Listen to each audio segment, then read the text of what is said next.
Samantala, bumuelta si Pangulong Rodrigo Duterte sa hepe ng United Nations High Commissioner for Human Rights na si Said Raad Al Hussein sa pagtitipon ng mga volunteer na nanaylaban sa iligal na droga.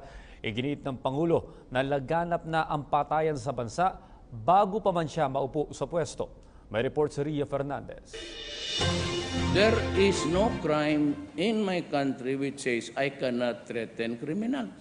Ito ang buwelta ni Pangulong Rodrigo Duterte laban kay UN Human Rights Commissioner Zeid Ra'ad Al Hussein na kamakailan lang ay sinabing dapat kasuhan ng murder ang Pangulo dahil sa pahayag nitong nakapatay na siya ng mga kriminal noong alkalde pa lamang siya ng Davao.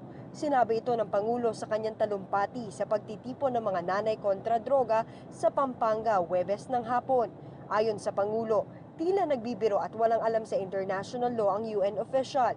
Sa unang bahagi ng kanyang talumpati, sinabi ng Pangulo na dapat munang tingnan ng mga taga-human rights ang statistics ukol sa patayan sa bansa bago mag-react. The reason why I am mad is, sabihin nila, may namatay dito. Sabi ko nga, hindi kami nag-operate until after 2 months, marami nang patay. So who did the killing? And they are attributing those killings to us. Na parang Duterte or violation of human rights. Who said so? Gayunman, muling nagbabala ang Pangulo laban sa mga sangkot sa droga na may kalalagyan ng mga ito kung hindi titigil sa masamang gawain na sumisira sa kabataan. Pag pinakailam ninyo ang bayan ko, papatayin ko kayo. That is a legitimate statement.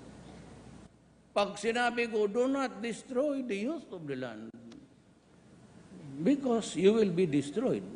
Binigyan diin ng Pangulo na isa ng narco-political state ang bansa na may kasalukuyang 4 million na drug addict. Kasabay nito, muling ipinakita ng Pangulo ang napakakapal na updated drug list, laman ng pangalan ng mga barangay captain, mayor, governor, mambabatas, pulis at marami pang iba. Para sa PTV News, Ria Fernandez, Angeles City, Pampanga.